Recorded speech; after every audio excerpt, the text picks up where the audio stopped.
Toda vez que você quer que o governo gaste mais, a intenção vai ser sempre maravilhosa, ótima. Mas o que acontece? O governo gasta mais, ele aumenta seu endividamento, ele passa a ser visto como um pior pagador. Naturalmente, os juros da economia sobem, tanto para você controlar a inflação, tanto como o mercado agora passa a ver o governo como um devedor pior do que antes. Como é que nós vamos resolver essa questão no curto prazo, principalmente para tirar essa espada nas costas das pessoas que são castigadas pela inflação? Toda vez que a gente vai lá e reclama dos gastos elevados do governo, é porque no fundo a gente está preocupado com a inflação que vai prejudicar os mais pobres. Sem responsabilidade fiscal não existe responsabilidade social. Esse é um velho tormento, né, na história do Brasil. Porque essa é a discussão que a gente tem que ter. Como é que a gente gera renda? Como é que a gente gera riqueza? Só de você ter isso, as políticas públicas que você vai propor faz completa diferença. Como é que a gente pode prevenir o fato de que um surto de emocionalismo, uma decisão pouco pensada, não é? O efeito dos demagogos, e acabe dando tom da democracia? Como você vê que é possível fazer com que o judiciário volte a ser uma corte constitucional que zele pela Constituição e deixe de ser um poder que tem um certo ativismo político, em vez de fortalecer a democracia, colabora para essa polarização e esse enfraquecimento das instituições democráticas?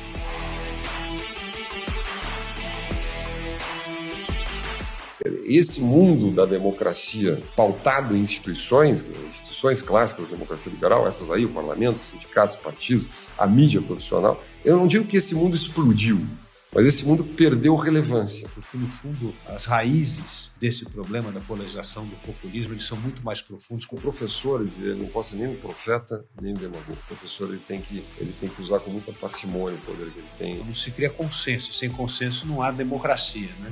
Eu diria assim até que a política tem que esquecer um pouquinho laica, ela tem que retomar uma discussão mais programática. Nós precisamos resgatar a nossa história e para que as pessoas possam entender que também temos referência. A nossa democracia não está aqui hoje por acaso, ela está aqui por causa da obra de muitos estadistas. Discutir o preço dos combustíveis a sério é discutir a paridade de preço de importação, a política de preços da Petrobras. Se adotou uma política injustificável de equiparar o preço da gasolina aqui no Brasil ao preço internacional.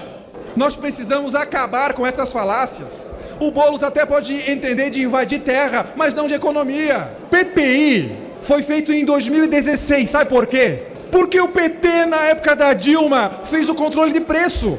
Controle de preço que deu prejuízo de 100 bilhões de reais. Mais do que teve de prejuízo na época da Lava Jato, que também foi na época do PT. Ora as bolas, o Brasil não é independente em combustível, precisa importar. Se precisa importar, se paga em que dinheiro, pelo amor de Deus? Se paga em dólar. Ah, Gilson, então por que não faz a refinaria? Apesar da Petrobras não ter um monopólio, o setor privado não tem segurança de investir no Brasil, porque não sabe quando o PT vai querer de novo controlar preço. Como que o investidor privado vai entrar no mercado para competir com o setor público que pode baixar o preço e vender abaixo do preço de custo? É claro que não vai fazer. Pessoal, controle de preço vai gerar prejuízo e esse prejuízo vai ser pago por quem? Pelo pagador de imposto. Privatiza a Petrobras, abre o mercado.